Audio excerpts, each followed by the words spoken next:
Well, you guys, this is going to be a really important episode.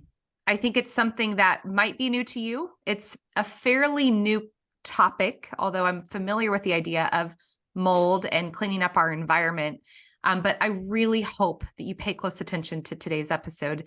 As we talk often about thriving through cancer and addressing root cause, this is one of those hidden toxins that can wreak havoc on our health. And I couldn't think of anybody better than Brian Carr, who is the co-founder of a company called We Inspect, that is one of the few, and I mean few because I've done a lot of research in the last couple of months, companies that do a diligent, detailed job in inspecting homes for not just mold, but also other environmental toxins. And he's going to talk more about this, but I am so excited you guys get the chance to hear from Brian and just dig into this topic that I think is really misunderstood and probably not given enough attention to. So, Brian, thank you so much for being on today and sharing with our audience. Thanks for having me. I love talking and doing these things. I'll do them all day. So let's make it good.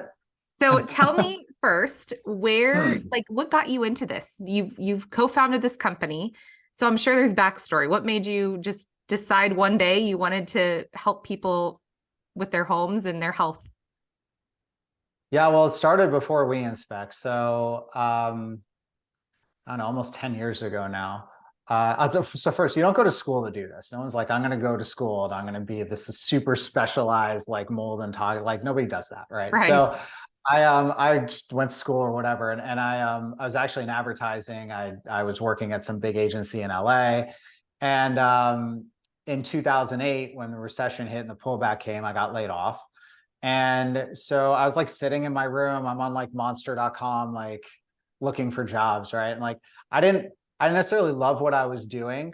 Like I was good at it, but like I truthfully didn't feel like fulfilled or anything. I went in every day, I pushed some buttons, I spent pretend money, advertising money that seemed stupid to spend $1 million for a TV ad or whatever. And then I would like go home basically.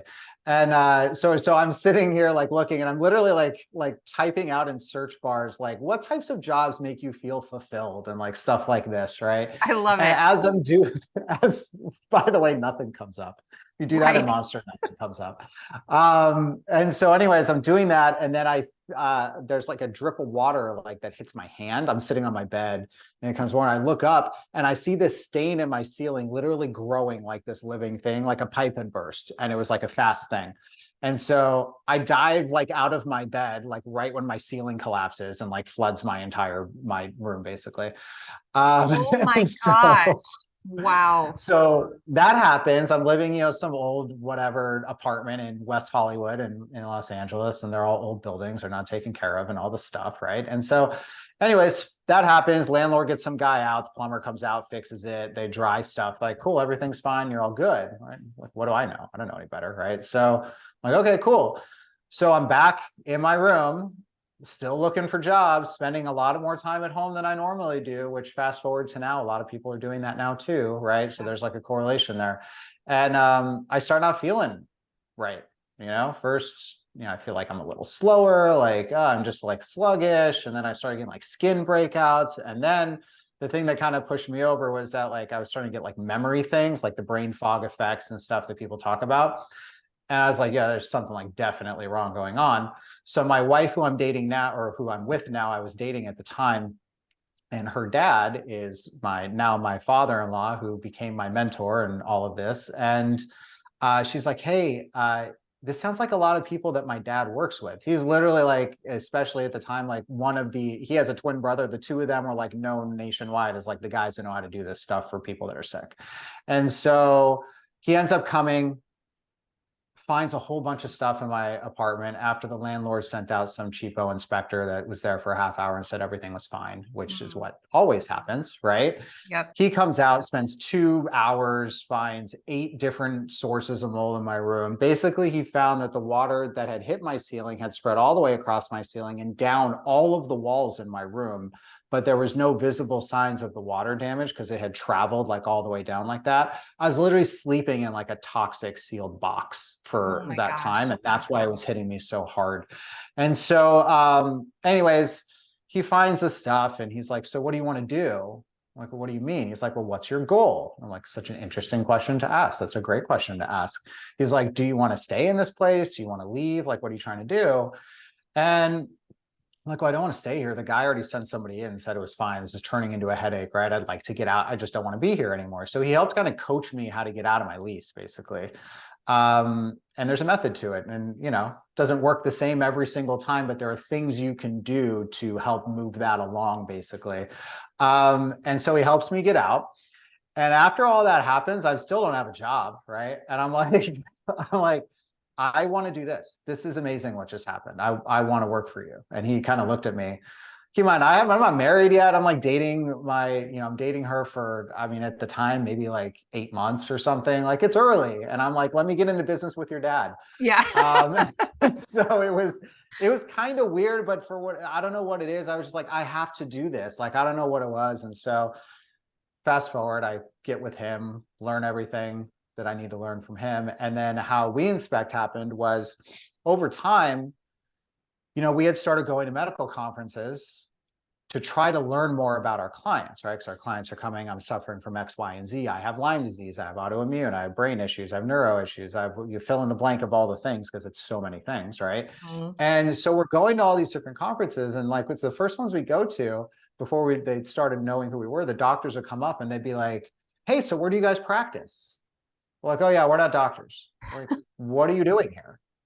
"Oh, well, this is what we do, and this is our client base, and we're wanting to learn this." And they looked at us and they're like, "Oh my gosh, we need people just like you." And that Yeah. was like this big light bulb, like of putting together kind of like the need that we didn't really know was really there at the time.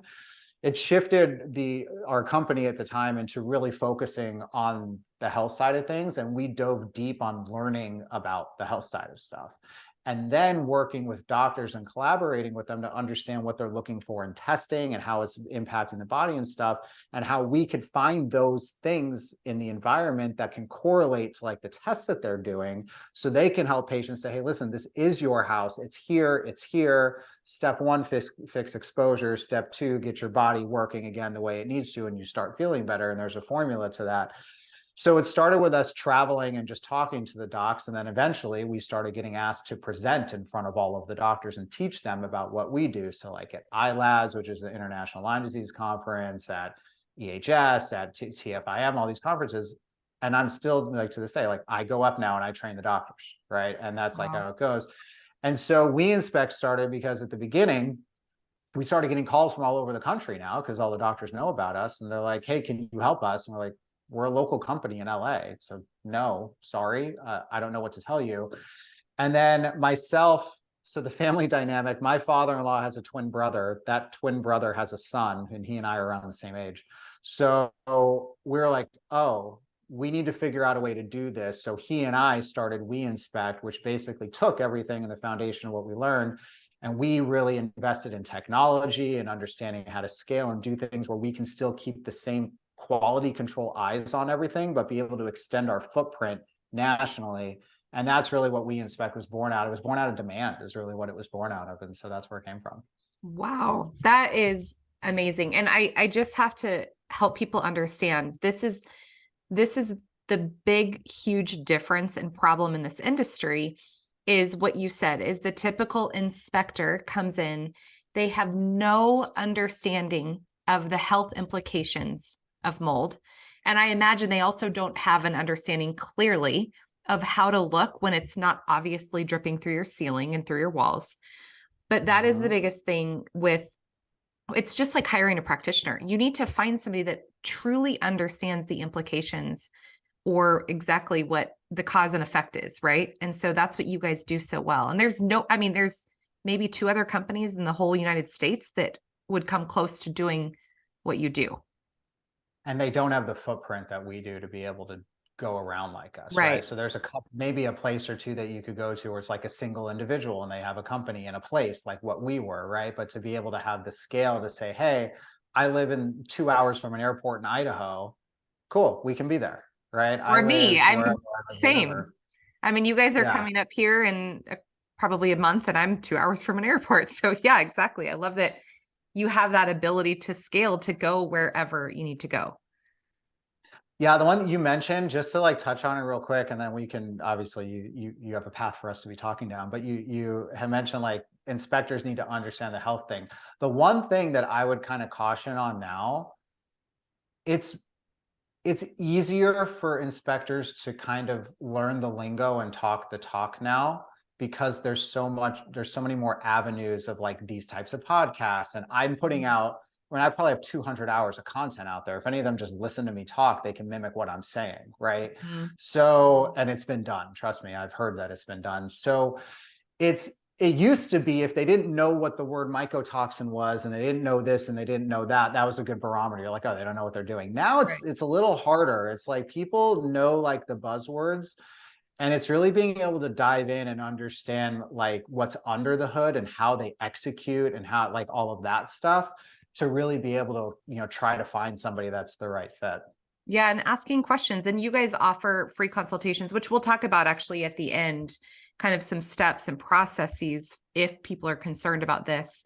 But you're right, asking the right questions, and that is so key. So let's back up to this idea of mold. And you mentioned these symptoms. You're like, you name it. And you did a post the other day on Instagram, which I absolutely loved. And it was like symptoms of Hashimoto's or thyroid disorder, and then symptoms of mold toxicity. And it was the exact same symptoms. We copied and pasted and switched the header because that's what it looks like. Yes, Because, that's exactly like it's. So I yeah. think what we need to help people understand is, if, you know, and if you would have asked me this a few years ago, like, oh, you have, you know what, you have some mold in your ceiling. No big deal. Just maybe put some Clorox bleach and you'll be fine. I don't think people understand the health implications. So if you can just kind of help us understand what are some of the symptoms that are Mhm. most presented with somebody that might have exposure to mold or mycotoxins in their body. Wouldn't it be nice if there was just an easy little list to like go I know, through I was that? going That'd to be say, really nice. how are Yeah. you going to answer that one? I really threw you under the Yeah. bus there. No, I mean, I think there's a way to think through it, right? And part of it is, who is the person? That's the biggest piece of it. So if you're someone who is genetically predisposed to not detox properly, your symptom set is probably going to be different than somebody who methylates and detoxes really, really well, right? Like, because that stuff is not staying prolonged in your body, it's moving, it's getting out. Our bodies are meant to process all this sludge and crap and get it out of there. The problem is when we overexpose it to things and it can't keep up, that's where the issues happen. But if you're somebody who has the, you know, the HLA genetic predisposition that doesn't let you do that, right? Then, you know, you imagine your immune system like a funnel. Everybody has this analogy they say all the time, but for those listening, a funnel has a big circle at the top and the little circle at the bottom, right? Somebody who has the genetic issue, the bottom of their funnel is like super, super tiny, which means you could pour in the same amount of water in that funnel as you could on somebody's funnel who's really open at the bottom, and theirs is going to overflow in 10 seconds, and the other person, you can continue to pour that water for 10 years and it won't overflow. And so when you understand kind of how the body is dealing with exposures in conjunction with what the body is capable of dealing with in exposures, it's like the combination of those two things, right? So genetic predisposition is one. Another one's previous exposures when you're younger, right? And I mean, that goes all the way up to like you're near your 20s. Like your immune system isn't developed till then, which is why people who like grew up in a moldy basement in their parents' house, or went to college and lived in a crappy college place, which is obviously a thing that got brought up more recently on a national level, your immune system sees that, tags it and says, dude, this thing just punched me in the face, right? Like, put it into terms that you can understand. Imagine you walked into a room and you saw John over here, and every time you saw John, John punched you in the face. If you ever saw John again, you would run for your freaking life and freak out, Right. right? Like, because you've been trained. When I see John, John punches me in the face. And so that's like the equivalent of like your body tagged a mold exposure at a young age. And now whenever your body sees this, even if it's not a lot, even if it's something that is completely manageable by your body, your immune response freaks out because it was trained to be afraid of John, right? And so that's another reason that that type of thing can happen. And so when you start talking about like, what do the symptoms look like? On one end of the spectrum, you have somebody who's totally fine. They don't have previous experiences. Their genetic stuff's fine. They don't have underlying health conditions like Lyme, autoimmune, cancer, things like that. And so their immune system isn't taxed, their body is whatever. Their symptoms are probably going to be either they don't feel it, even though it's still doing things cellular to their body. This is what's the hard thing to talk through when you have like a spouse that's not feeling Yes. it and one of them is, right? It is still deteriorating and working down like your metabolic function, your mitochondrial function, like all this stuff is still happening. And so that person, they're not going to notice it, but they're probably more tired than they used to be, right? There's probably like little things that are going on. Maybe their gut is a little off compared to what it used to be, but they don't know that their gut is off, right? Like these, Yeah. it's not like massive things where it's so prominent that you're going to get it fixed, right? They're things that we start to normalize as getting older. Yeah. Oh, when you get older, you get kind of forgetful. Oh, when you get older, oh my, I can't eat the same thing I used to eat anymore. My stomach doesn't handle this anymore. These things are not supposed to happen, right? They happen when your body is like out of balance, right? When things are happening. So for the person who's like not feeling it, I would challenge you to say, are they not feeling it, or are they just not knowing that they're not feeling it because it's not very like intense, let's say. When you get to people, then you kind of have your next stage of people who kind of have their typical upper respiratory stuff. Mold on its own right, they're all allergens. So at the very Yep. minimum, you're getting allergen responses. Part of that is histamine release too, right? So histamine release can tie to gut stuff. It can tie to pain in different places in your body. It can do all that stuff. And that could be a mast cell activation thing, which is a histamine release that has nothing to do with the neurological brain stuff, has nothing to do with, I mean, it's a completely different system in the body. And then you get into people that are having more kind of like the toxic load, they're not detoxing. And basically the way it's described, it's a multi-system, multi-symptom problem, meaning systems, you have your neurologic or your nervous system, your brain, you have your gut, you have your endocrine system, you have all these systems. And then multi-symptom, meaning it can literally manifest anywhere.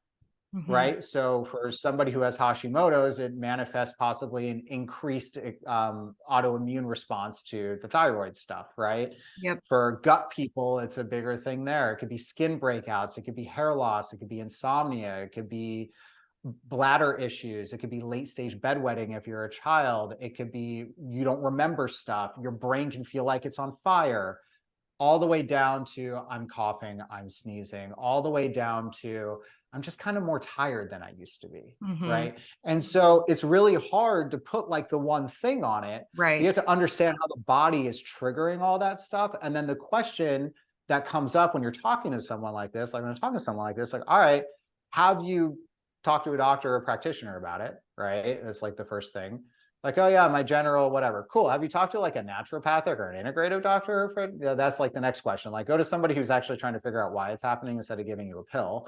Then that's the next thing. And then once you get there, then the next question is, how many have you worked with, and have any of them actually figured out what the cause is yet? And if they're like, I've worked with a few, nobody can figure it out, it's probably your environment at that point. Yep. Right. And the best practitioners are not making you wait the 2 or 3 years to figure all that stuff out. And they're starting their testing and diagnostic process, and they're ruling that out. Because if you could rule that out, then you can focus on other stuff. Right. And get to root cause. So that is so important. And you said something that I want to address that I think is actually more true than not, is you made the comment about the immune system. And many times we see this mold toxicity kind of become an issue in areas of weakness, areas that you are already compromised in. And so you made that point. If you have a thyroid disorder, you might notice your TPO or your antibodies are extremely elevated. And that could be because you have this mycotoxin issue in your body. My son, and this is sharing a little bit of our personal journey as we're kind of discovering potential, which is why we hired you guys to come out. We started noticing symptoms that he's always had a little bit of weakness in. In fact, when he was diagnosed with cancer, he had leg pain. That was one of the indications. And so we started to see that happen. Definitely congestion. For myself, I have asthma. I'm allergic to animals. I've never had asthma except for animals. And all of a sudden my asthma became worse, but I wasn't necessarily around animals. And so it's important to understand for those of you who are like, oh my gosh, there's a million symptoms that could be, how would I know? Pay, like Brian said, paying attention to areas of weakness. Has that gotten worse? Or is it, becoming more frequent, is huge. And then the next thing that you said, which I think is so important, is it's just like addressing health and addressing root cause. It is a multi-symptom and a multi-system issue. But all of that said, you could take all the supplements, you could do all the detox, you could work with the best doctor, but if you don't remove yourself from the problem, it is you're never going to experience the healing, right? Yep. The exposure always wins. I mean, I think you see John every time. John keeps punching you in the face. You keep getting bruised. I could keep putting ice on it and taking Tylenol, but I go walk back in the room and John punches me in the face again. Right. There's only so many times I get punched in the face where I just lay down and cry. And that's kind of like what's happening. And your point as well about what about the people in the home that don't feel that? I think that's the biggest point of contention, especially for partnership, right? Is one partner is experiencing symptoms, another partner might not be. And so why would I spend this money and why would I worry about it? And it can't be that. But please understand that illustration that Brian created of the funnel, that is a beautiful illustration. It's so simple. Everybody is biochemically individual. So Brian has a completely different biochemical makeup than I do. And like you said, he could detox better than I could. And so recognize, just because one of you might not be having symptoms doesn't mean it doesn't exist.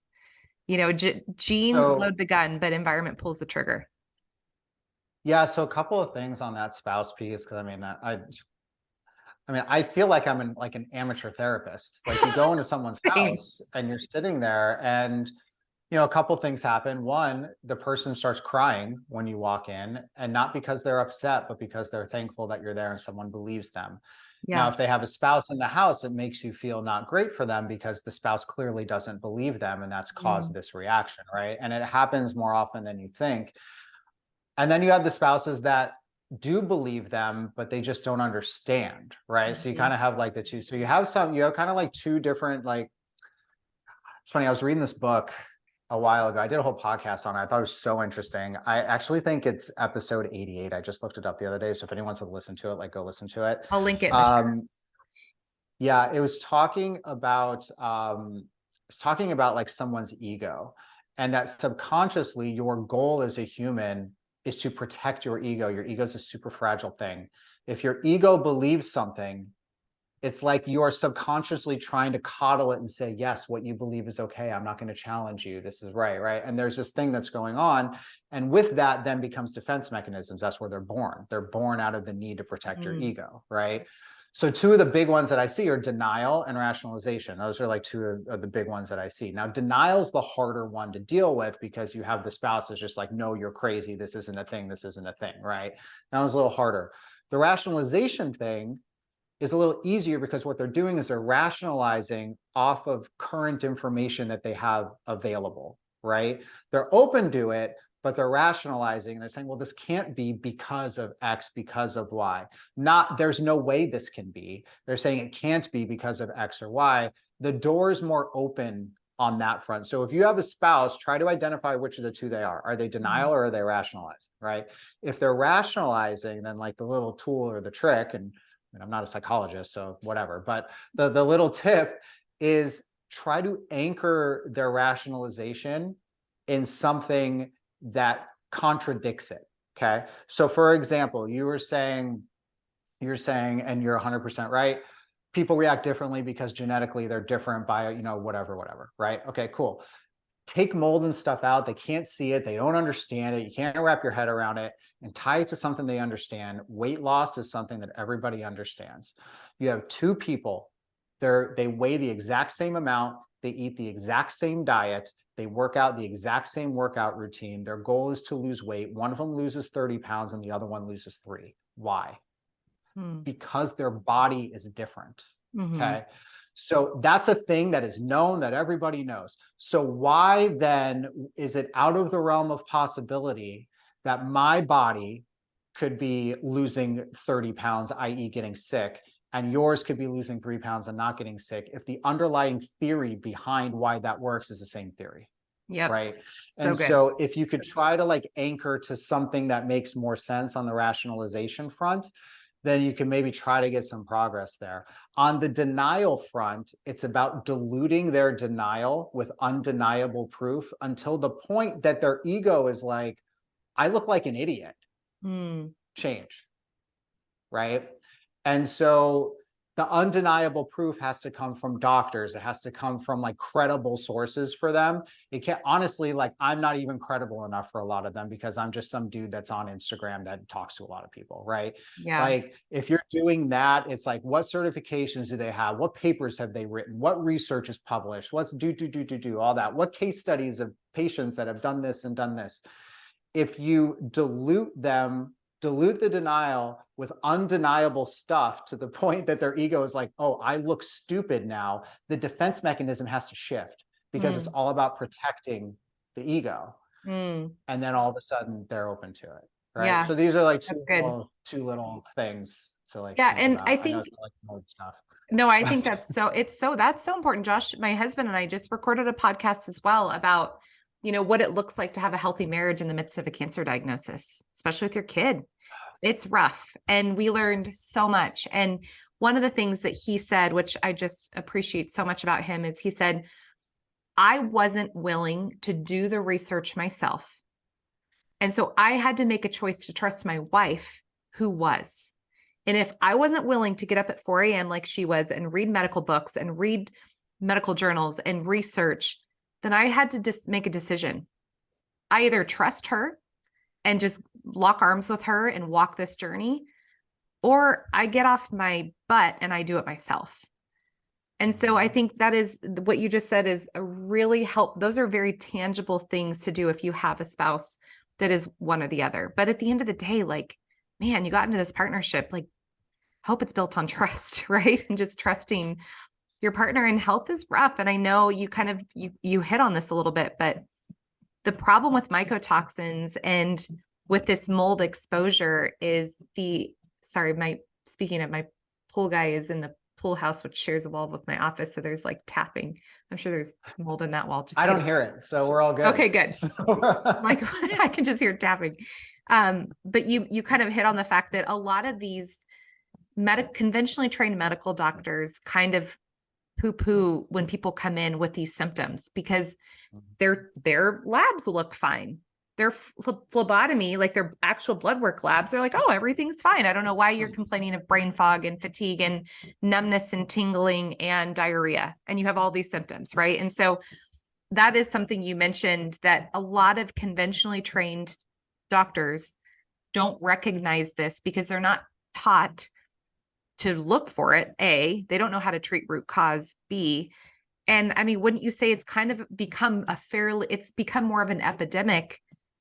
Why is that? Like, why has this become more of a problem recently? That was something my husband said, is like, why all of a sudden is this such an issue? I don't know if it is all of a sudden. I think we're all of a sudden learned what's causing it. Yes. Like, go back in time, somebody had these symptoms or whatever.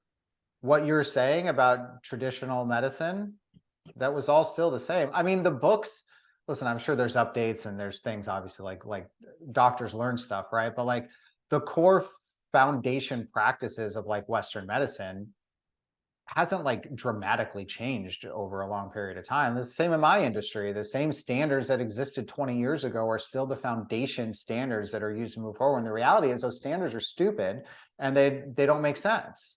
So, but you're talking about then telling an entire community of people who spent a lot of money on their education and are backed by multi-billion-dollar or pharmaceutical companies to then say, oh, just kidding.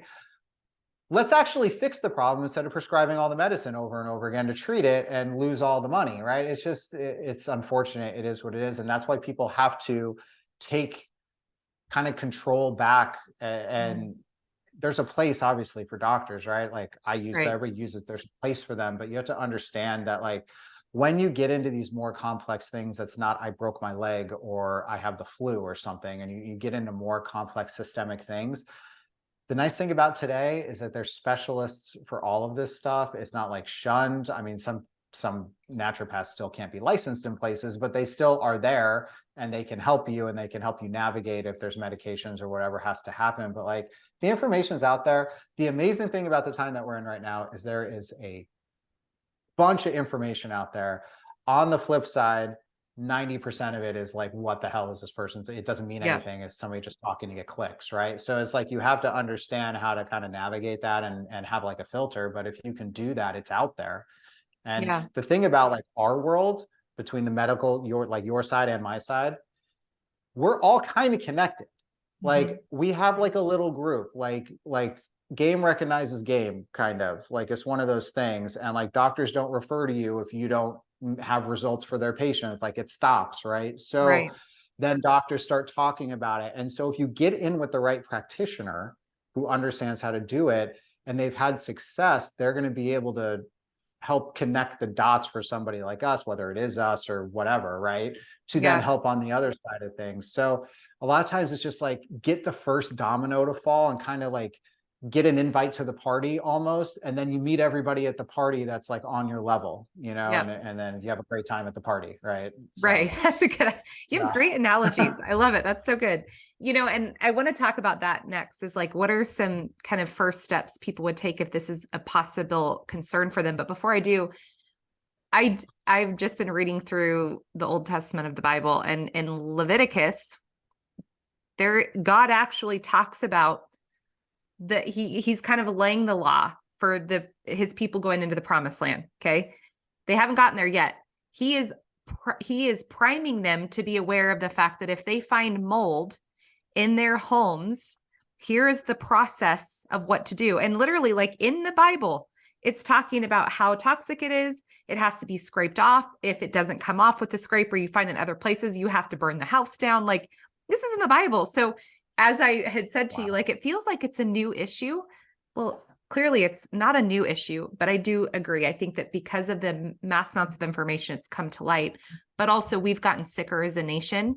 And I think less of us Mhm. have a big funnel at the bottom Yeah. because of the Yes. toxicity that we've been exposed to. Right. And so I guess It's so many factors. yeah. It's that our homes are built way more tighter than they used to be, so you don't get as much dilution and airflow Mm, in.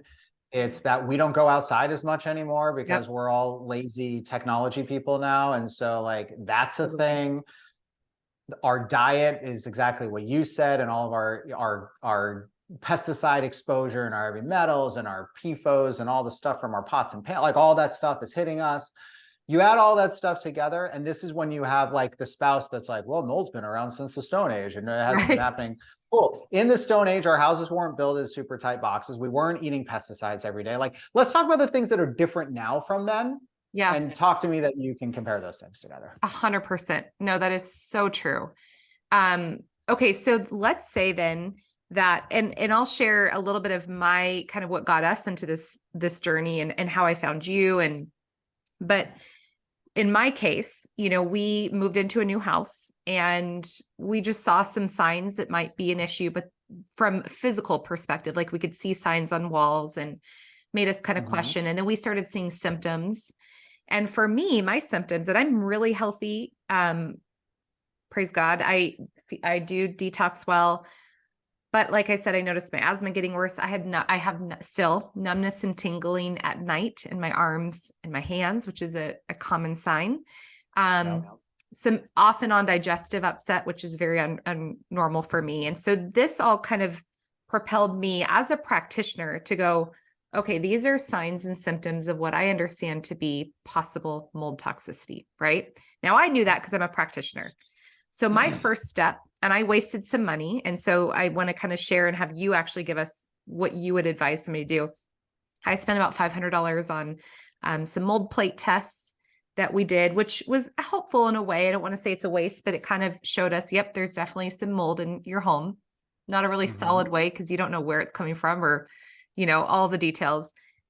Right. And then I started to dig in a little bit more and understand, okay, what What testing do I need to do on our bodies to find out? And then where do I go from here?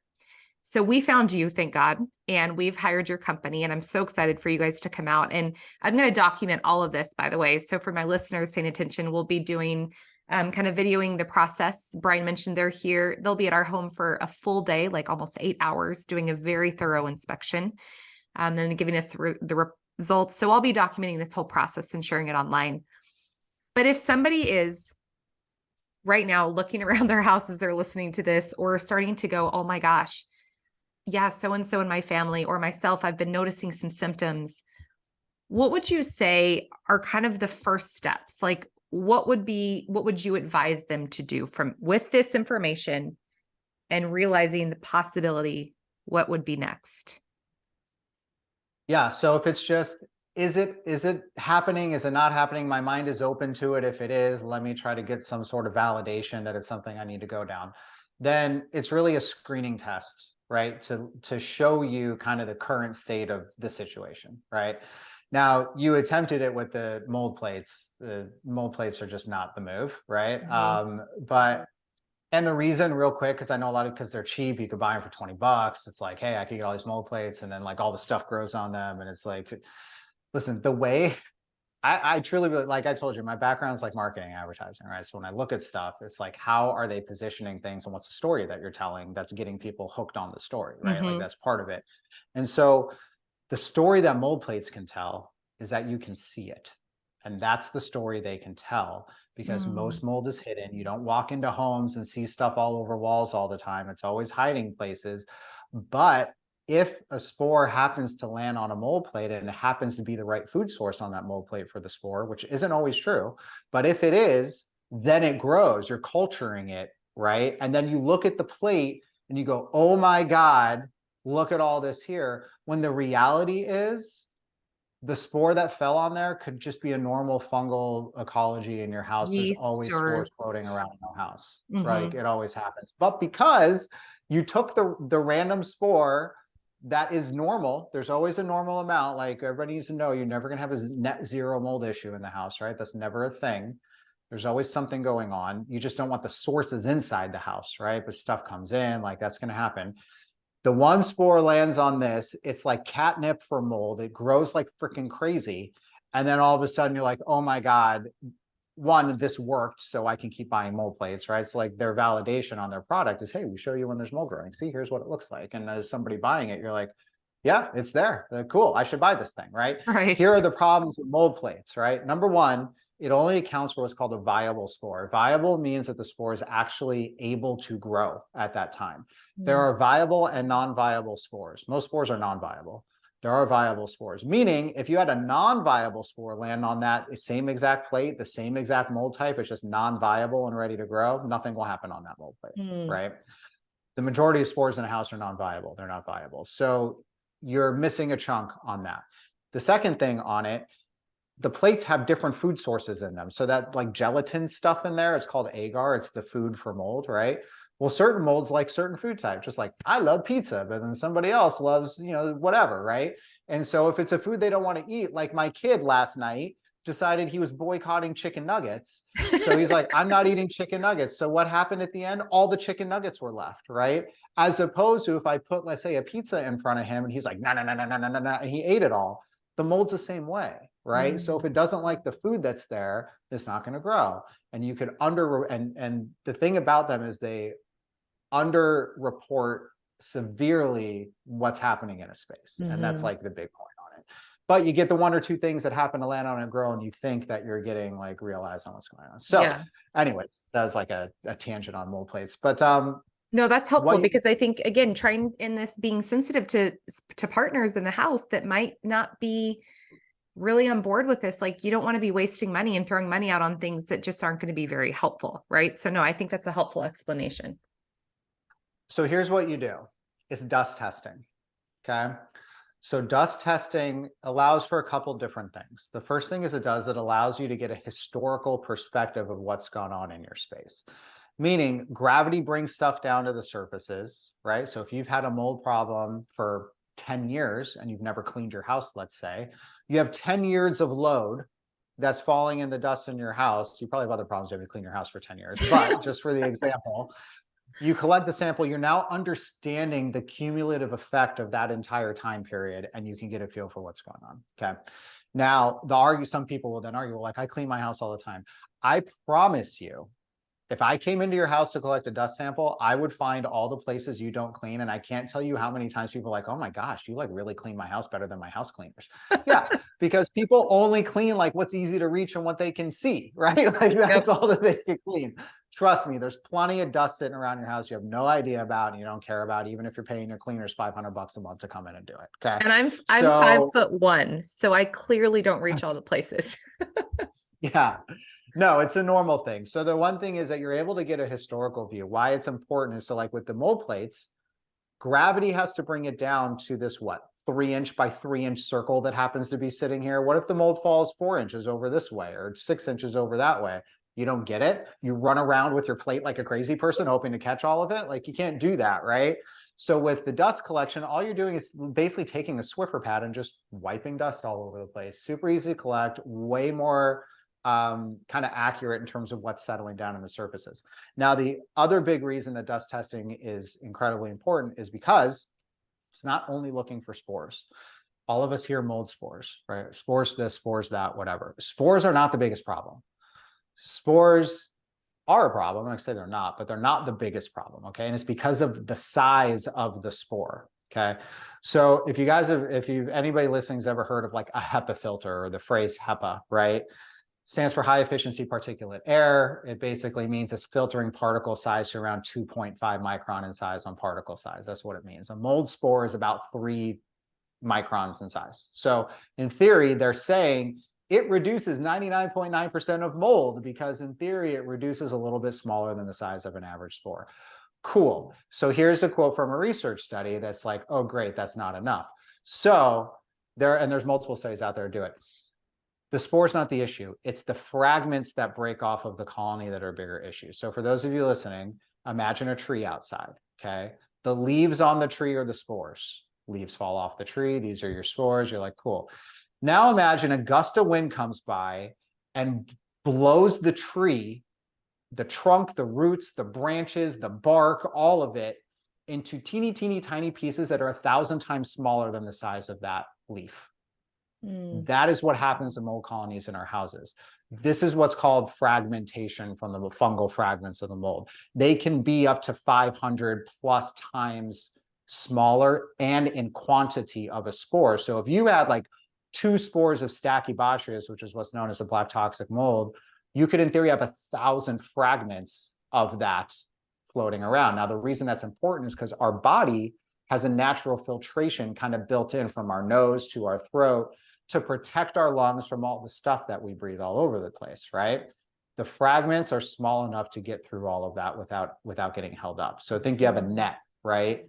And you have like your wedges in the net, and you get a ball that's small enough to just throw through the wedges of the net. Like that's what's happening. That gets into our lungs and it's a direct line into our bloodstream. And now we're talking about chronic inflammatory response and all of the cytokine storms and all the fun things that happen. That's how it happens. So we have to understand the load of fragmentation in a space to truly understand the exposure potential that's going on in that space. And ultimately, like how big of an issue it sort of appears to be. So if you do a dust test and you see there's a number of molds and the levels are elevated or whatever, then the next step is to then understand, okay, where is it coming from, right? And this is the thing, it's like you could have had one big water issue that happened. Let's say you had like a flood that happened and it kind of impacted like a whole room, let's say. And let's say everywhere in your house had nothing else going on, but like that room, let's say my apartment example I gave you, right? Like my ceiling, all my walls, that one room, nothing else anywhere in the apartment, right? That one room can create multiple mold species that are doing their thing and create a really heavy load that would get picked up in that dust sample, okay? That doesn't mean that you're ripping your entire house apart. That might be the only source, right? Or it can mean you've had a number of little things that have all added together to create that total load that's in the dust test. So what you said before is true. None of these screening tests are able to tell you where the source is, right? Mhm. It's able to give you a snapshot of the current state of your space, right? And then the question was, if I suspect something, what do I do first? You do that first. You say, Mhm. oh, okay, there's something going on. The next step then is I need to get the place inspected and figure out, is it more of an isolated issue that's created this? Or do I have, 17 things all over the house? And in turn, is the remediation insane to remediate 17 things versus it is, I just have to gut this one room and put it back together because this is where the source of my problem was. And the only way to answer that is through inspection. But to get the first answer, you do the dust testing. So we created a test using all of our inspection data. It's called the dust test, dusttest.com, thedusttest.com. Oh, awesome. So it's all of that analysis, exactly what I just talked about. But what I did is I went back through the last 3 years of our inspection data so I can compare the results of all the molds that showed up and how many, and the quantity levels and all of that stuff, and then get an idea for where it ranked in terms of all of the people that were in the 3 years, kind of where you fit on the scale of good to bad, or Mm. less severe to more severe, right? Because that's always the next question someone asks. You do one of these samples. So the version that everybody knows about this is ERMI. That's what they Mhm. know. So it's the same technology that's under it. It's the same DNA formatting. So everybody knows, ERMI is not actually a sample. Like, spoiler alert, ERMI is an interpretation of something. That's what it is. So again, I think a lot of this is spouse stuff, but I actually think it's kind of nice to be talking through it. If you Yeah. have a spouse that's really fighting you on this and you did an ERMI, they're going to say, well, the EPA says that you shouldn't use an ERMI to indicate what's going on in your house. They did it. Why did they say that? Because people were doing it and finding out all their houses were a disaster and they had to they had to cover themselves, basically. But the thing with ERMI and the way that I've gotten around it in court, because it comes up in court, you use an ERMI. You shouldn't be doing this. The EPA says you shouldn't. That's cool. I actually didn't use an ERMI. I used the DNA sequencing that comes in it, and then I interpreted it myself. The Mm. ERMI is the interpretation of the data. The ERMI is not the actual sample. So what we did is we took the DNA formatting of all the molds that are there, but then we created our own interpretation that's based in actual inspection data, which the ERMI is not, because they didn't actually inspect houses. They tried to guess what a moldy house was. So Mm. for us, we know how many sources were in every single one of these houses. We know all of this stuff that nobody else knows. Nobody has Mm. the information. So we created an interpretation that basically gives you a code number 1 through 5. And then in that code, it tells you what percentage of homes fell within that code number. So let's say that you were code 2, if you did it, that means you're in the lower 25% of all the homes we did in that 3-year period. That's a good starting point, right? So if the goal, I want to do a test and then understand kind of what my next steps are. If I ran the dust test and I saw yes, I have there's a mold contamination here. There's at least something going on here, but in the overall load and kind of totality of it, it's the lower 25% of what was included in our 3 years.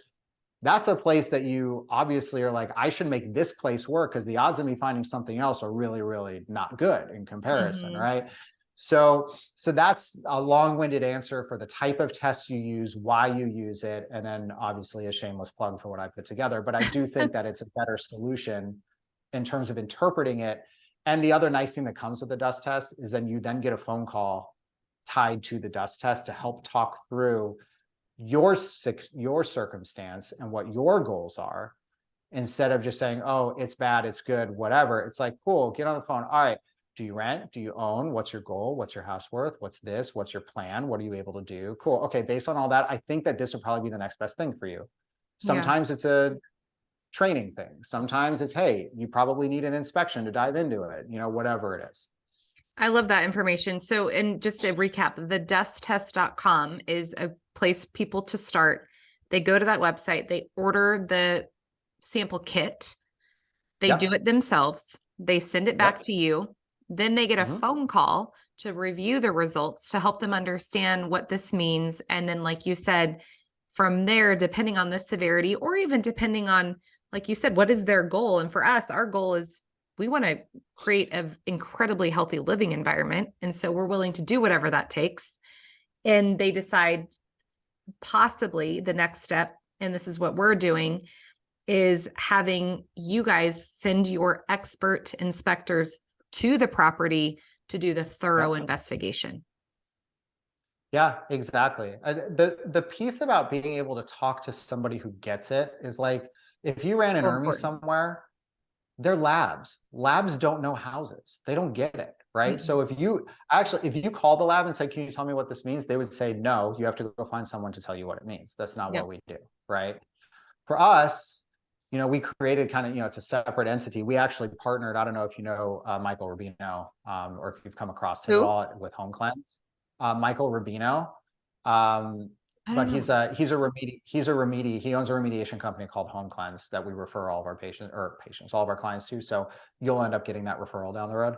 Awesome. But we partnered with him on helping to create the test and getting it put together. He is our cousin.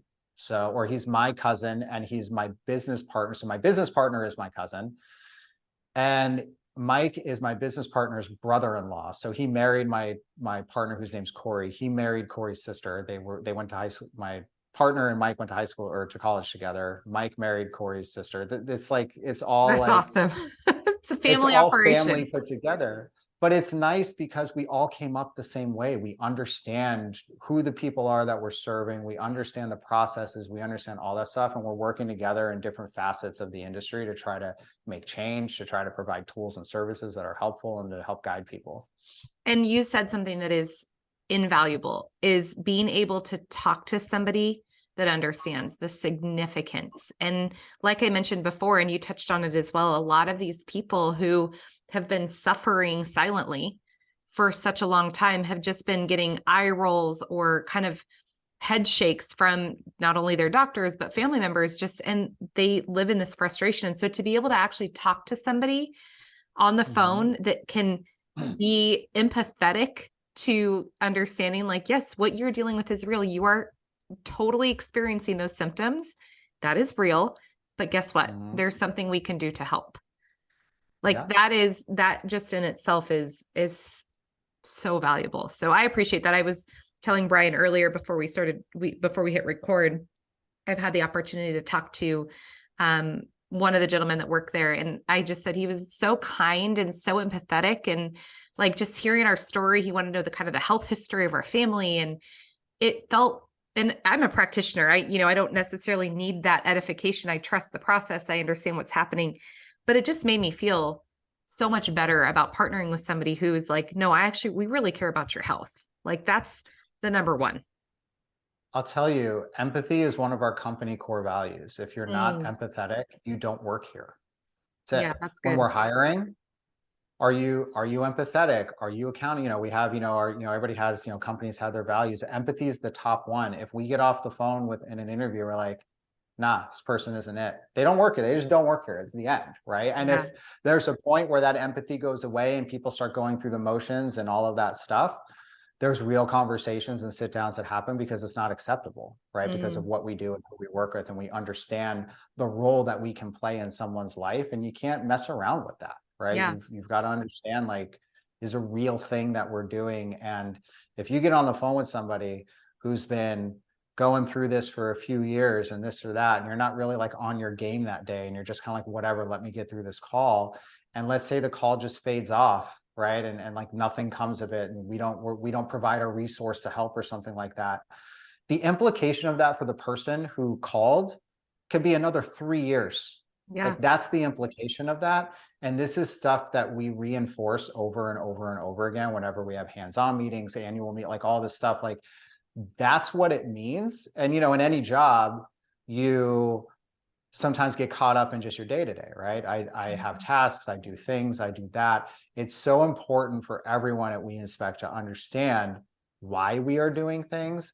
And if something gets missed, if a conversation doesn't go the way it goes, if there's something we should have offered in terms of advice that we didn't, that could literally mean years and tens of thousands of dollars for somebody that they didn't need to spend, or the pain that they need to go through. And it's not acceptable. So that's what you're feeling on that side of the phone. And I'm really glad that it's coming across that way. For sure. And it's because, again, one of the things, I have the privilege of being connected to a really great practitioner, and she unfortunately went through 10 years of this before she knew what was going on, because she had that exact experience with the company. And it's the difference is you guys are a health company. You're not a mold company, right? So Right. looking at a company that is focused primarily on health, and then second on, okay, we got to figure out what's the root here, right? What's the root Yep. cause? Where is it? How can not, you guys don't do the remediation, but how can we help fix that? Absolutely. That's it. I love it. Well, Brian, this has been so great. And I think we're just like kind of barely touching the surface on this topic of mold and mycotoxin. We didn't even really get into the endotoxins, and that could be, we'll have to have you back and have more conversation. I just think that this is, especially in the community of cancer, so important, right? I would love to. I told you at the top, I'm a little heavy on the talking. So I It's know that so we good don't always though. get to everything. I would love to sit down and do another one after you go through and talk Yes, through it and like, feel it from there. Whatever you want, I'm for around. sure. No, I love it. And I'm Yeah. sure what we're going to do too is in the show notes, we're going to link Brian's information. So you'll find his social media, the website for We Inspect. We'll also make sure we link the desttest.com. And any other resources, Brian, you think that they should have access to, you can just shoot me an email and we'll make sure to link that. But before we go, I want to Yes. hear from you. What is a source of current inspiration for you right now? There's two things that I'm like, one thing just happened today, and there's something I'm really diving into that I want to try to help with stuff. One is a text that I got. So I have this phone, it's called the Mold phone. It's literally a separate phone that I got where people can text me mold stuff on it that I keep separate from my other phone because my wife is like, yo, you need to like separate this stuff, Yeah. basically. It's like ding, So ding, ding. so I got a phone called the mold phone, and I throw that number out, and I literally talk to people. I text me what's going on, and I'm literally like texting people. Yeah, I think this or maybe that, or yeah, this has worked for somebody. Here's a free training. Here's a website, whatever. Like I do whatever. So I had someone text me. I think it was yesterday. I actually just recorded a video on this because I loved it so much. So I wanted to kind of share it everywhere so it'll come out. But um, she sends me this text and she sends me a picture of her daughter, and her daughter's like smile, thumbs up in the picture, basically. And then the text in the picture, to paraphrase, basically says they were in a moldy place. The daughter was nonverbal, was not able to speak, was having neurological issues, all of this stuff. She's dove into the podcast, like really dove into it and took it to heart, figured out that the house was an issue, got out of the house, found a temporary spot. The daughter has basically rebounded 1,000%. And Wow. at the end of the text, she told me that I saved her child's life and Mm, that I've had like this forever impact like on their family or something. And I like started crying when I was reading the text. wow. And I'm almost doing it again. Um, and it was all off of free resources. They did Wow. the whole thing off of podcast episodes and guides and different Mhm. stuff because I try to put it all out. Like there's like it's not about like I'm gonna hide stuff and make people like come like Right. do what you need. Like what you do like that and things will come back to you. Like you just do that. And Absolutely. so that was something I just think like, it's That's powerful. oddly not the first time someone has told me I saved their life, but it every time it happens, it really like is feeling like that. And then on the other side of things, I'm like super into AI right now. And like trying to learn about it. And It's so like fascinating. yeah, so I've been spending like especially the last week, I'm just like deep diving everything I can learn about it to try to understand is there ways that we can apply it to increase like our efficiency and how we communicate or how effectively or how many people we can like expand reach to without having to just like that kind of stuff. Yeah. So like it's like so interesting. So that's like something else that's like got me right now that I'm really into. I love it. My daughter and her, she's at a entrepreneurial based homeschool program, and they're learning about AI as well. Because again, it's one of those things that so many people are poo-pooing, like, oh, we don't need that. But what if you learn to use it to your benefit? And that's what they're teaching these kids is like, no, you can't have it write your essays. But if you Right. can learn to use it healthy and safely, like that's amazing. So I love that. That's really cool. I actually think a lot of people are afraid, the robots are going to take our jobs or whatever. It's funny. I actually heard someone else say this. I can't take credit for this. Gary Vaynerchuk, I listen to him all Yeah, the I time. I love don't know if him. so he said, he's like, you know what people said in the 19 whatevers when the tractor was invented, that the tractor's going to take our jobs. he's like, Stop. Oh, and he, that's so and good.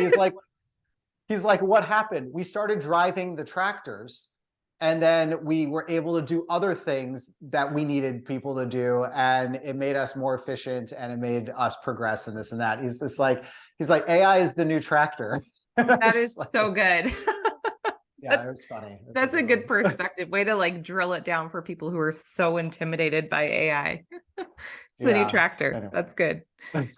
Well, Brian, again, thank you so much. This was like, it was so informative, and I'm so thankful. We'll definitely have you back on. I'm excited to jump into this with our own personal journey and family, and just learn more and create an environment that is so safe for us. And so thank you for being a part of that. Thanks for being on the podcast. And we'll link to your social media, all the sites, people can find you there.